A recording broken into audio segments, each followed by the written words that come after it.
Hola, ¿qué tal? Esto es How to Spanish Podcast. Yo soy David.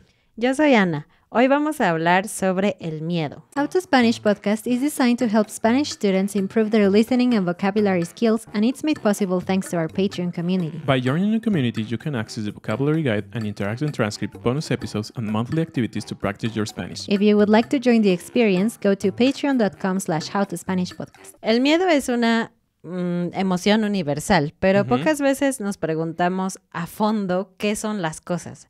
Simplemente porque eres un ser humano sabes lo que es el miedo, porque lo has sentido alguna vez, pero ¿te has preguntado exactamente qué es, cómo funciona y por qué incluso a algunos de nosotros nos gusta sentir miedo? Sí, es bastante extraño pensar en estas cosas tan básicas, pero que es algo que compartimos todos como humanos.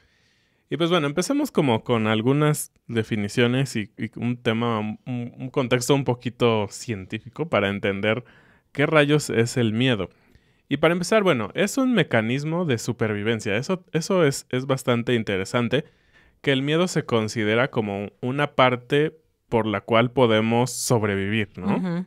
Porque piensas en el miedo y dices, no es algo bueno, no lo categorizas, ¿sí? Se dice categorizar. Como algo bueno, sino como algo negativo, pero resulta que es para tu bien. Así es. Entonces se considera una línea de defensa contra amenazas potenciales.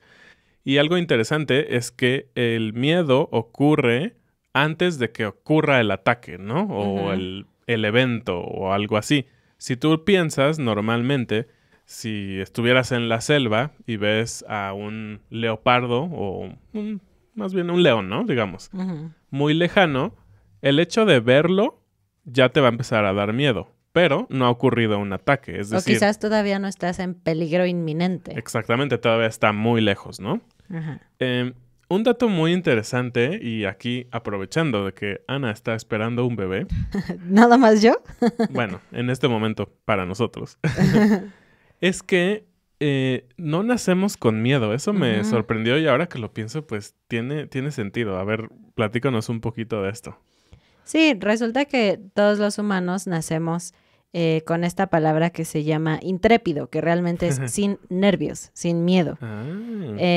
Porque no sabemos lo que es peligroso y lo que no es peligroso. Eso lo vamos aprendiendo a través de convivir con la gente a nuestro alrededor. De hecho, alguna vez hace mucho tiempo vi un documental sobre bebés y ponían al bebé a gatear cerca de un piso donde era como de cristal, entonces podías ver hacia abajo una gran caída y los bebés gateaban sin problema, sin miedo alguno. Pero ya los niños un poquito más grandes, ya que tenían 2 años o algo así, evitaban a toda costa pasar por ahí porque les daba miedo la altura. Entonces, sin duda, la mayoría de los miedos que tenemos son inculcados por nuestros padres, la sociedad, amigos y todo. Sería interesante ver si un niño nace, crece y todo como alejado de la civilización, si tiene miedo, ¿no? O sea... Yo creo que sí, porque una parte es infundada, como dijiste tú, pero otra parte debe ser por experiencia. Entonces, haces algo que te hace daño y entonces es un sentimiento negativo y la siguiente vez que te enfrentes a lo mismo, te va a dar miedo obtener el mismo resultado, ¿no? O sea, si te acercas a un perro y el perro te muerde, la próxima vez vas a tener miedo de un perro. Nadie te tuvo que enseñar que un perro podría ser peligroso. Claro, creo que lo mismo como con cosas como el fuego y elementos que nos pueden hacer daño. Claro. Ok, interesante. y bueno, los científicos se han dedicado a investigar de dónde viene el miedo, o más bien dónde se procesa, porque obviamente es como un pensamiento, ¿no? Puedes pensar que algo te da miedo y eso desencadena ciertas cosas que ahorita vamos a platicar, pero se han dado cuenta que el miedo está en una parte del cerebro que tiene una forma de almendra. Y es chiquitita. Es chiquitita y se llama la amígdala. ¿Sabes qué es lo genial? La amígdala muchas veces responde o genera esta sensación de miedo antes de que tú te des cuenta conscientemente de que tienes miedo o de que estás ante un peligro. Entonces, a mí me parece genial porque yo pensaba que sientes miedo hasta que estás consciente de que estás en una situación peligrosa o que estás viendo un tigre, un oso o yo qué sé, o una persona que se ve peligrosa, pero es increíble cómo tu cerebro detecta todas estas cosas antes que tu ser consciente lo haga. Exactamente. De hecho, en las investigaciones científicas dicen que medio segundo antes, sé que suena a nada, pero muchas cosas pueden pasar en medio segundo. Ajá. Medio segundo antes, la amígdala ya percibió la amenaza antes que tu sistema consciente, por así decirlo, ya lo sienta también, ¿no? Y es como un atajo porque tu cuerpo no espera a que tú estés consciente para actuar, sino que desde antes empieza a preparar en caso de que tengas que huir. Porque como dijo David, el miedo es un mecanismo de supervivencia, entonces está como preparándose para que puedas ser capaz de salir corriendo si es necesario. Así es. Y después de que la amígdala siente miedo o procesa la información para determinar que hay un peligro, ocurre otro, o digamos, se prende otro sistema, ¿no? En nuestro cerebro, y esto ocurre en la corteza prefrontal, y esta es la zona más consciente. Entonces entran en no sé si en una pelea, pero... Como en una negociación. Exactamente. Ajá. Una vez que se enteró esta parte, tienen que actuar juntos para decidir si tienen que huir o algo o tranquilizarse, ¿no? Ajá. En este punto, Sí. ¿Sabes qué pienso? Que yo soy la amígdala y tú eres la corteza prefrontal. O sea, imagínense, pasa algo o está pasando algo y Ana sería la que diría, ay no, esto es peligroso, bla, bla, bla. Así empezaría como a asustarse. Y David es la corteza prefrontal que dice, a ver, espera, tranquila, vamos a analizar esto, creo que estamos bien. Y una historia rápida. Cuando nos casamos, en el primer año, ya me va a quemar. hubo un sismo en la madrugada en Ciudad de México. Espera, habían dicho en las noticias que habían pasado muchos años sin un sismo fuerte. Entonces, todo el tiempo estaban hablando de ya viene uno, seguramente mañana se acaba el mundo prácticamente. Entonces, yo estaba como muy sugestionada. Ok, continúa. Entonces empezó a temblar en la madrugada, sonaron las alarmas y Ana justamente dijo eso. Dijo, ay no, y salió corriendo. Yo no me había podido levantar de la cama y estaba buscando mis lentes. Y cuando vi a Ana ya estaba afuera en la calle del departamento, en las escaleras. Y fue así como, ok, gracias por cuidarme. Bueno, no, pero debo de decir, estábamos recién casados. Todavía en mi cerebro consciente, cuando estaba dormida... Todavía podría morir. No, todavía no existías tan presente en mi mente, o sea... Ok. Sí, perdón. Pero bueno, cerramos el paréntesis cultural y bueno, lo que los científicos dicen para entenderlo más fácil es que podríamos pensar en un jinete y un caballo, ¿no? A veces los caballos se espantan porque ven una serpiente o algo y el jinete es el que es capaz como de razonar más y de decir, a ver, controlar. Calma, vamos a controlarnos. Entonces, básicamente podríamos decir que la valentía es la corteza prefrontal, ¿no? Sí, más o menos, exactamente. Porque es lo que a lo mejor a veces algo te da miedo, pero no puedes huir, tienes que enfrentar la situación, como por ejemplo hablar en público. Y entonces la corteza prefrontal es la que te dice, sí tienes miedo, pero puedes hacerlo. Vamos a hacerlo, es necesario. Algo muy interesante es que hoy con realidad virtual se está ayudando a personas que tienen miedo y los ponen ya sea con estos lentes o en simuladores o algo así y los enfrentan conscientemente a sus miedos, obviamente con cuidado, ¿no? No les van a enfrentar a leones reales, sino cosas virtuales. Y con esto también pueden medir esta interacción entre las dos partes del cerebro y cómo pueden controlar con la corteza prefrontal a la amígdala. Sí, porque es una especie de entrenamiento. Cuando te enfrentas a tus miedos una vez, 3 veces, 6 veces, y sí sientes miedo, pero no te pasa nada malo, entonces tu cerebro empieza a aprender que tal vez la situación no es tan mala como tú pensabas. Y ahora sí, ¿qué pasa con el resto del cuerpo cuando tenemos miedo, no? Tú cuando tienes miedo, normalmente no solo lo piensas, sino hay algo que sientes en tu cuerpo que justamente te da ese impulso de querer salir corriendo, ¿no? Y antes de hablar de la parte científica, quiero preguntarles a los que nos escuchan y a ti, ¿cómo describes la sensación de miedo? O sea, físicamente, ¿qué sientes? Interesante. A veces como un hueco en el estómago, Sí, creo. yo también, un hueco en el estómago. A veces tal vez como... Depende de la cosa y la situación, porque podemos tener miedo de muy diferentes cosas, ¿no? Ujú.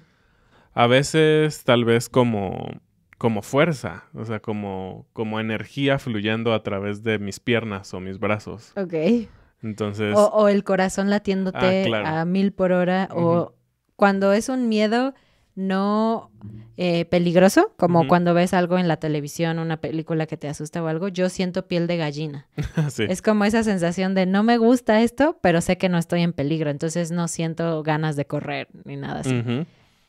Pero bueno, justamente tiene que ver con todo esto que ahorita hablamos, ¿no? Cuando la amígdala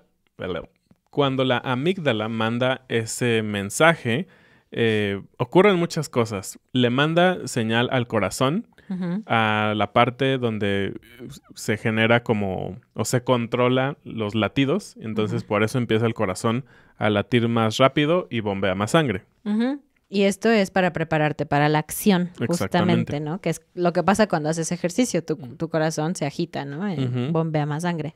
Y después algo pasa también en los riñones, en una cosa que se llama glándulas suprarrenales. Todo lo que dice renal, en español al menos, no sé en inglés, tiene que ver con riñones, ¿no? Con esta parte del cuerpo. Y lo que hacen los riñones es que liberan la adrenalina, que es esto que decía David, como fuerza, como energía, que también te permite salir corriendo. Esta adrenalina también impulsa a los pulmones a tomar más oxígeno y justamente este oxígeno lo manda a los músculos para que puedas, pues sí, tener como fuerza y puedas correr o tal vez pelear o nadar o algo. Depende de, no sé, si ves un tiburón vas a querer nadar lo más rápido que puedas, ¿no? Igualmente tus sentidos se agudizan. La vista, el oído o la audición e incluso olfato, otro tipo de sentidos se pueden agudizar para permitirte entender mejor tu entorno rápidamente y actuar adecuadamente.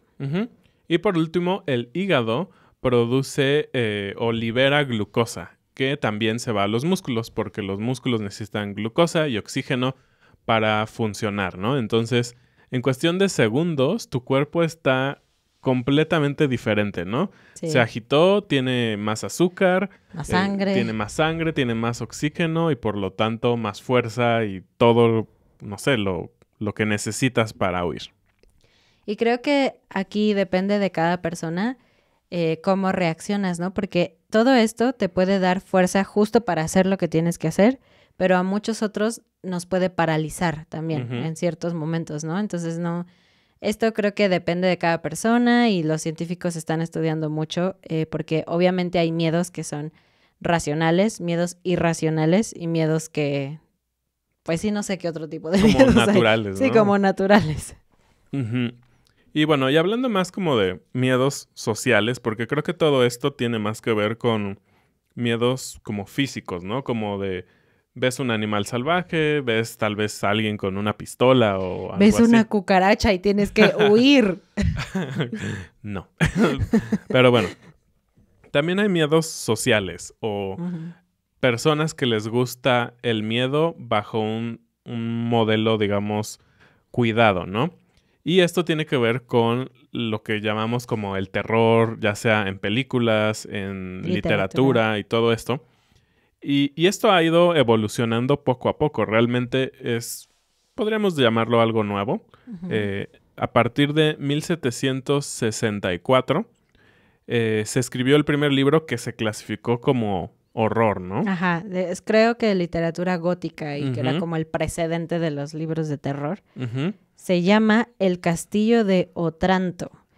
Y pues sí, es bastante antigua y justamente yo leí un extracto de esta parte y narra la historia de una persona que está en un castillo, te va narrando cómo está todo y de repente encuentra algo que le da mucho miedo y ya te dice que es a su hijo abajo de muchos escombros, destrozado, muerto. Entonces, sí, sentí feo, sentí piel de gallina, pero si te das cuenta es un miedo muy social, o sea, es un miedo a perder a alguien que amas de una manera horrible. Exactamente.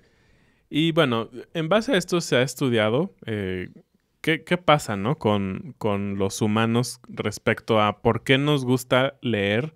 Y yo pensaría, ¿por qué nos gusta o les gusta a los escritores, para empezar, causar miedo? Causar este tipo de efectos. Pero ese es otro tema, ¿no? Del lado del lector o del espectador, se ha estudiado qué pasa, qué tipo de personas les gusta ver o leer o tener contacto con todo esto. Y no es poca cosa, hay toda una industria de terror, ¿no? Uh-huh. Hay toda una industria que hace muchísimas películas, que crean cómics, libros. Entonces, a la gente le gusta. Sí, y hay cosas muy de terror, ¿no? O sea, Uh-huh. de fantasmas y monstruos y cosas así. Pero también hay ciertas películas que aunque no se categorizan como terror, sí te hacen sentir miedo, como, Uh-huh. no sé, Jurassic Park. Sabes que no hay dinosaurios en la vida real, pero el hecho de ver a un dinosaurio conviviendo con humanos, comiéndose a los humanos, te puede causar miedo. Entonces, Uh-huh. ni siquiera es solo películas clasificadas como terror, sino ciencia ficción también te puede causar miedo. Uh-huh. En la parte sociológica, alguien o han estudiado que puede ser una respuesta a cosas que están sucediendo en el momento, ¿no? Por ejemplo, se dice que este gran monstruo Godzilla que se creó la historia en Japón fue justamente después de la bomba atómica. Uh-huh. Y entonces se creó como esta fusión de algo que podría pasar, como no sabíamos qué iba a pasar con la bomba atómica. Entonces que un lagarto se convirtiera en como un gran dinosaurio y se comiera a personas, es una manera como de un poco sacar esos miedos Uh-huh. o esas ideas que no estamos seguros, ¿no? También tenemos el ejemplo de Drácula, esta novela Uh-huh. de Bram Stoker, y se podría interpretar como este miedo que surgió durante esa época a las enfermedades de transmisión sexual y este tipo de enfermedades que no podían comprender muy bien, pero que causaba mucho daño a la gente. Entonces, es muy interesante pensar Uh-huh. en eso, ¿no? Analizar qué se considera de terror ahorita. Para mí, rápidamente puedo pensar en zombies. Uh-huh. ¿Y qué representa en nuestra sociedad? ¿Qué está reflejando de nuestra sociedad que nos da miedo? Uh-huh. Sí, de hecho, sobre los zombies, por ahí cuando estábamos investigando, algo que me pareció bastante extraño, alguien, un sociólogo y todo esto, también los cataloga o los pone como una imagen del consumismo. Sí, eso se me hizo, yo también lo leí, se me hizo raro. Sí. Para mí yo creo que tiene que ver con drogas, con medicina, con estudios fallidos para intentar curar enfermedades y lo Uh-huh. que eso podría provocarnos, ¿no? Y Sí, tal vez como un desarrollo desmesurado de la ciencia uh-huh. que puede detonar en cosas no agradables, ¿no? Como justamente virus que terminan con todos, pero que fueron creados, ¿no? Uh-huh. Sí, Pero así bueno, es. cada quien puede interpretar esta parte del horror como quiera. Y pues bueno, tú que nos ves, cuéntanos si eres de la gente que disfruta sentir miedo controlado, como cuando ves películas o juegas videojuegos de terror, o si eres de las personas que dicen, no gracias, yo no puedo con esto, ¿por qué querría someter a mi cuerpo a esto? Uh-huh. Sin razón, ¿no? Y bueno, queremos aprovechar para hablar un poquito de fobias, porque este tema es interesante y porque es vocabulario un poco raro, Uh-huh. pero pues es una forma de escuchar más español, ¿no? Entonces, ¿qué es una fobia? Bueno, una fobia está clasificada como dentro de términos psiquiátricos, es decir, forma parte, podríamos llamarlo como casi una enfermedad, Uh-huh. y es un temor que te genera angustia y que es incontrolable. Aquí hay un rango, creo, en que a veces entre broma decimos, ay, tengo fobia a las arañas, ¿no? Uh-huh. Pero creo que alguien que realmente tiene fobia no lo soporta. Es decir, Uh-huh. puede tener un ataque de pánico, puede tal vez desmayarse. Entonces, aunque es hoy en día muy común hablar de fobias, entre comillas, creo que realmente las fobias son un nivel muy avanzado, Sí, ¿no? sí, exacto. Entonces, puede ser personas, puede ser cosas, puede ser eventos, cualquier cosa puede ser una fobia, ¿no? Y los científicos, en este caso los psiquiatras, se han dedicado a ponerles nombres, ¿no? Uh-huh. Y al parecer hay casi una fobia para cada quien. Sí, hay miedos muy extraños, pero te vamos a compartir los nombres de algunos. Uh-huh.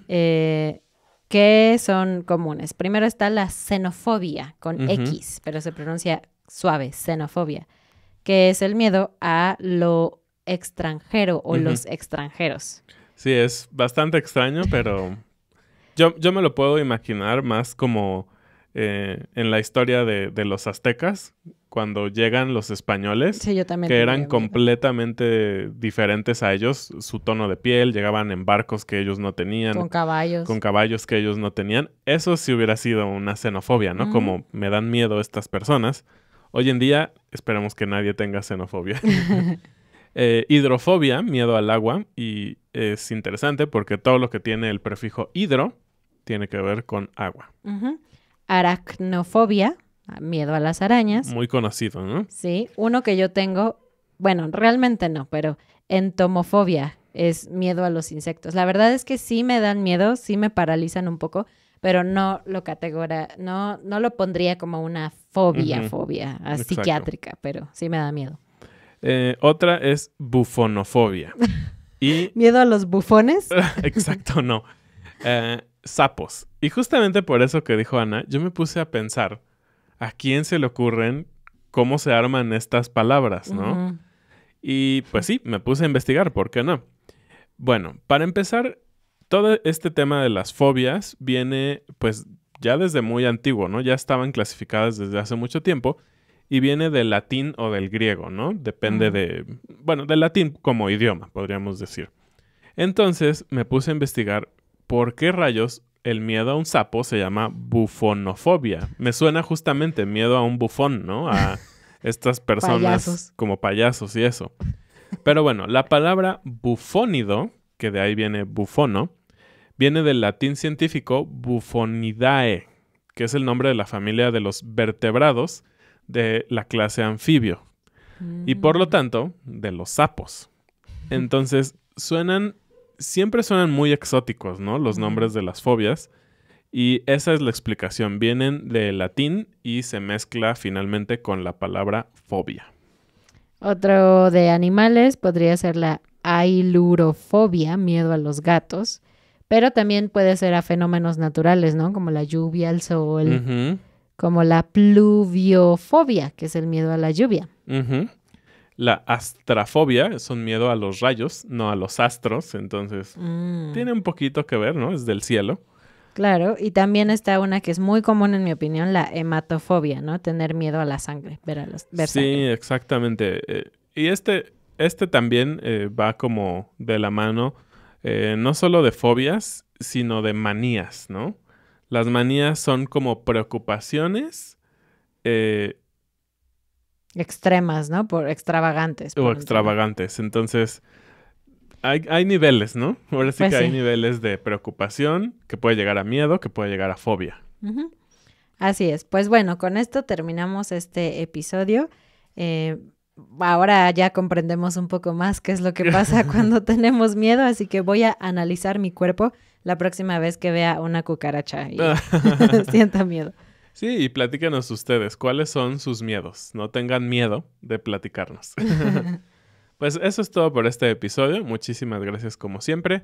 Recuerda que en Patreon tienes acceso a la transcripción de este episodio y muchísimos más. Muchas gracias y bienvenidos a nuestros nuevos patrones. Balas, Antonio, Reese, Elaine, David, Frederick, Sidney, Rashan, Hioteng, Laura. Regina, The Team Room, Brian, Linda, Timothy, Alex, Darren, Paul, Jacob, Joanna. Nos vemos la siguiente semana. Adiós. Adiós.